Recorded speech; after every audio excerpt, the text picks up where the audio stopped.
बिस्मिल्लाहिर्रहमानिर्रहीम, अस्सलाम वालेकुम। मैं डॉक्टर शाहिद रज़ा आपको वेलकम कहता हूँ।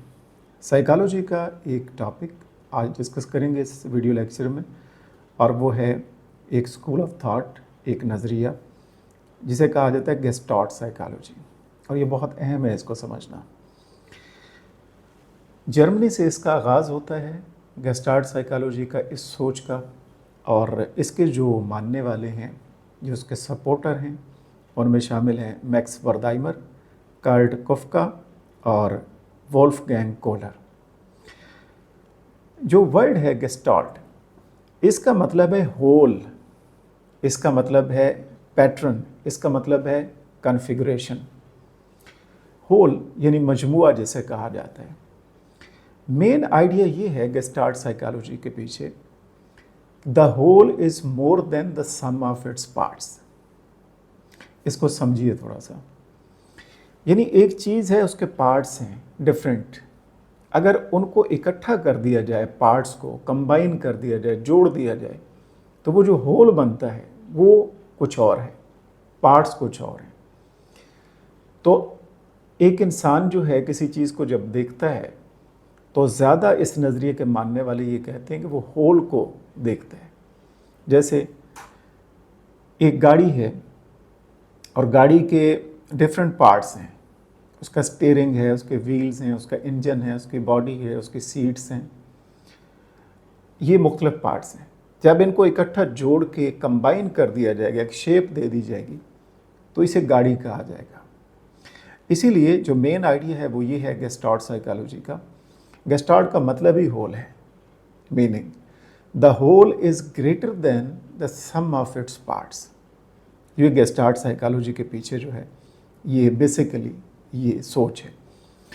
यानी कहने का मतलब ये है कि बजाय आप स्मॉल पार्ट्स ऑफ माइंड की बात करें, हम माइंड की स्मॉल पार्ट्स ऑफ माइंड को स्टडी करें, गेस्टाल्ट ये कहता है कि लोग पैटर्न्स को कैसे देखते हैं, होल को कैसे देखते हैं, और एक मीनिंगफुल पिक्चर को कैसे देखते हैं।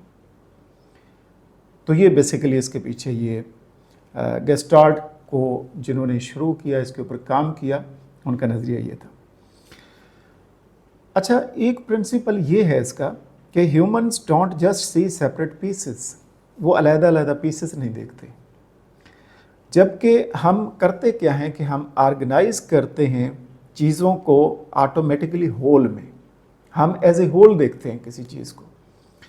एक तस्वीर की मिसाल लेते हैं, तस्वीरों में कितने डॉट्स होते हैं, कितने पिक्सेल्स होते हैं, बट उसको हम जब इकट्ठा किया जाता है तो उनको हम नहीं देखते। बेसिकली हम जो परसीव कर रहे होते हैं, हमारी जो परसेप्शन होती है, वो एक मुकम्मल तस्वीर होती है, एक होल पिक्चर होती है, उसको देखते हैं।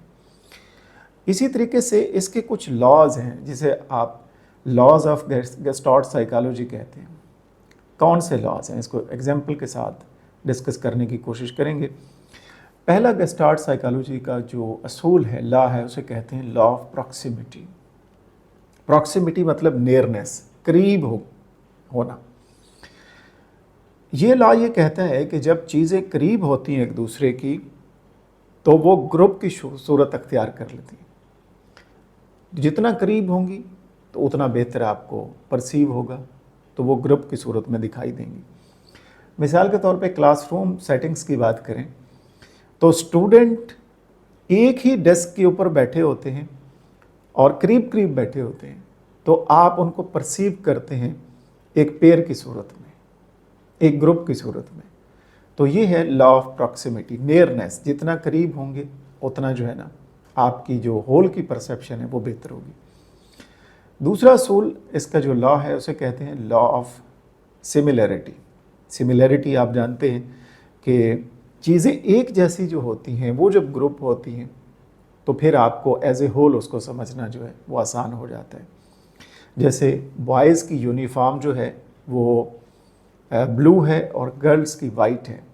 अब ब्लू में बहुत सारे बच्चे हैं और वाइट में बहुत सारी बच्चियाँ हैं, तो इस तरह से वो हर ग्रुप, दोनों ग्रुप डिफरेंट लग रहे हैं, बट एज ए होल जो है, अगर हम एक ग्रुप की बात करें बॉयज़ की तो वो उसमें सिमिलर हैं।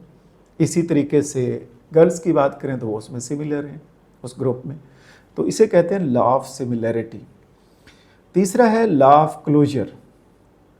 लॉ ऑफ क्लोजर ये है कि हमारा जो ब्रेन है वो जो मिसिंग पार्ट्स होते हैं कंप्लीट पिक्चर को बनाने के हवाले से उसको फिल करता है। मिसाल के तौर पे एक टीचर लिखता है साइकोलॉजी वाइट बोर्ड के ऊपर, ब्लैक बोर्ड के ऊपर, और बीच में PSYCH और डैश लगाता है, एक वर्ड छोड़ता है, L लगाता है, फिर एक वर्ड मिस करता है और GY लगाता है। तो ये जो मिसिंग वर्ड्स हैं, इसको हमारा ब्रेन जब भी हम उसको देखेंगे तो हम साइकोलॉजी पढ़ेंगे, फ़ौरन हम पहुंच जाएंगे उस तक कि ये क्या लिखा जा रहा है। तो ये है लॉ ऑफ क्लोजर, यानी कंप्लीट पिक्चर जो है उसको बनाने के हवाले से जो मिसिंग पार्ट्स हैं उसको हमारा ब्रेन जो है फिल कर देता है और हम अंडरस्टैंड कर लेते हैं चीज़ को। इसे कहते हैं लॉ ऑफ क्लोजर। इसके बाद आता है जी लॉ ऑफ कंटिन्यूटी। कंटिन्यूटी आप जानते हैं तसलसल को कहते हैं। कंटिन्यूस पैटर्न जो है उसको प्रेफर किया जाता है। हमारा माइंड कंटिन्यूस पैटर्न को प्रेफर करता है इंस्टेड ऑफ ब्रोकन लाइंस। जो बिखरी बिखरी लाइंस हैं, टूटी हुई लाइंस हैं, ब्रोकन लाइंस हैं, उसकी तरफ ब्रेन जो है वो नहीं जाता, बल्कि continuous pattern, smooth continuous pattern को देखता है, उसको प्रेफर करता है, उसकी परसेप्शन बनाता है। मिसाल के तौर पे आप रोड पे जा रहे होते हैं तो येलो लाइन आपको नज़र आती है। ये जो येलो लाइन है ये एक कंटिन्यूस डिवाइडर को शो करती है, लेकिन ये सेपरेट डैशेस होती हैं जो बनाई होती हैं सड़क के ऊपर। अब आप देखते हैं तो सेपरेट डैशेस को नहीं आप देखते, आप एज ए होल देखते हैं, आपको पता चलता है कि ये डिवाइडर है। इस तरीके से हमारा जो ब्रेन है इसके ऊपर फोकस करता है, परसीव करता है, एज ए होल परसीव करता है चीज़ को। और ये जो इसका असूल है इसे कहते हैं लॉ ऑफ कंटिन्यूटी। इसके बाद पांचवा जो है वो है law of figure and ground. देखिए, हम फोकस करते हैं मेन ऑब्जेक्ट के ऊपर, फिगर के ऊपर, और हम इग्नोर करते हैं बैकग्राउंड को। यानी बैकग्राउंड बहुत डिफरेंट हो सकते हैं, बट हमारा फोकस जो है वो मेन ऑब्जेक्ट की तरफ होता है। इसकी मिसाल ऐसे है जैसे पावर पॉइंट स्लाइड्स आप बनाते हैं एज ए स्टूडेंट, कहीं प्रेजेंटेशन देने के लिए आप जा रहे हैं तो स्लाइड्स बनाइए, तो उसमें आपका फोकस टेक्स्ट पे होता है ज़्यादा, और बैकग्राउंड डिज़ाइन जो है उसकी तरफ इतना नहीं होता। जो टेक्स्ट उसके ऊपर लिखा जा रहा है उसकी तरफ आप फोकस करते हैं, यानी एज ए होल उसको देखते हैं कि आपकी प्रेजेंटेशन कैसी है। तो इसी तरीके से ही जितने भी लॉज हमने डिस्कस किए हैं, इसके पीछे एक ही असूल कार फरमा है जो इसमें इस्तेमाल होता है, और वो है एज ए होल किसी चीज़ को देखना। और गेस्टाल्ट यही है, the whole is more than the sum of its parts, या हम कह सकते हैं the whole is different from the sum of its parts. Parts को इकट्ठा कर दें वो कुछ और है, उसको तरतीब बना के फिक्स कर दें, एक सेटअप में लेके आएँ तो वो कुछ और है। वो जो होल है उसको परसीव करता है हमारा माइंड।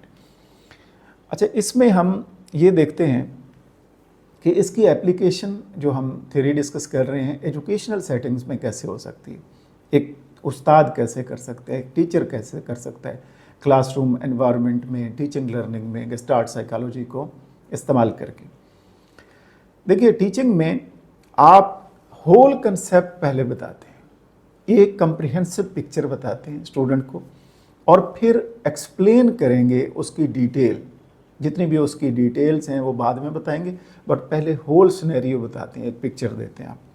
जैसे पाकिस्तान का मुकम्मल मैप दिखाएंगे, होल मैप ऑफ पाकिस्तान पहले ये दिखाएंगे, और उसके बाद डिफरेंट जो प्रोविंसेस हैं, जो सूबे हैं उसके, वो उसके बाद बताएंगे, डिटेल उसके बाद बताएंगे। इस तरीके से आप पढ़ा सकते हैं गेस्टाल्ट साइकोलॉजी को इस्तेमाल करते हुए। इसी तरीके से रीडिंग की बात करें तो स्टूडेंट्स जो है वो रिकग्नाइज करते हैं वर्ड्स को एज ए होल। उनकी जो रिकग्निशन है वर्ड्स की एज ए होल होती है, एक एक लेटर की नहीं होती। जितने लेटर लिखेंगे, जैसे PSYCHOLOGY, अब एक एक करके नहीं देखेंगे, एज ए होल आप पढ़ेंगे। साइकोलॉजी वर्ड है, एजुकेशन वर्ड है, EDUCATION नहीं पढ़ेंगे, एजुकेशन पढ़ेंगे। तो इस तरह रीडिंग में भी इसका इस्तेमाल है। फिर प्रॉब्लम सॉल्विंग में भी आप इस्तेमाल कर सकते हैं इसे, यानी कनेक्शंस बनाता है एक लर्नर, और instead of separate pieces, different जो पीसेस हैं उसकी बजाय एक मुकम्मल कनेक्शन जो है वो शो करता है, उसको बनाता है और फिर नतीजे तक पहुंचता है। इसी तरीके से आर्ट में या डिज़ाइन के हवाले से भी आप इसको इस्तेमाल कर सकते हैं। और यहाँ पे स्ट्रेंथ की बात करें हम, गेस्टाल्ट साइकोलॉजी की स्ट्रेंथ क्या है, खूबियाँ क्या हैं, तो ये फोकस करता है कि लोग किस तरीके से दुनिया को देखते हैं, वर्ल्ड को देखते हैं, एज ए होल देखते हैं, और इसी तरीके से डिफरेंट आइडियाज़ ऑफ लर्निंग जो है उसके लिए यूज़फुल है। प्रॉब्लम सॉल्विंग है, आर्ट है, डिज़ाइन है, इसके हवाले से बहुत ज़्यादा इफ़ेक्टिव है। और फिर एक comprehensive big picture of understanding आपको मिलती है। कंप्रीहेंसिव वे में देखते हैं, ब्रॉडर वे में देखते हैं, एज ए होल देखते हैं किसी प्रॉब्लम को, किसी इशू को, और फिर उसकी डिटेल की तरफ आते हैं, सोल्यूशन चाहते हैं।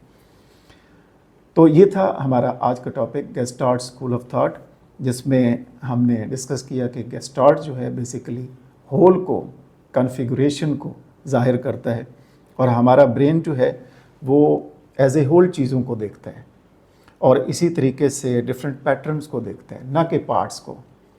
तो इसलिए एक टीचर अगर पढ़ाना चाहता है इस स्कूल ऑफ थॉट को जहन में रखते हुए, तो पहले कंप्रीहेंसिव ब्रॉडर पिक्चर बताए, बिग पिक्चर पेश करे, और फिर उसके डिटेल से डिस्कस करें हर एक चीज़ के बारे में। तो इस तरह टीचिंग की जा सकती है।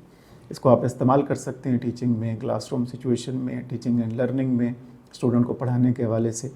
तो यही ख़त्म करते हैं, नेक्स्ट इंशाल्लाह बात करेंगे। अपना ख्याल रखिएगा। अल्लाह हाफ़िज़।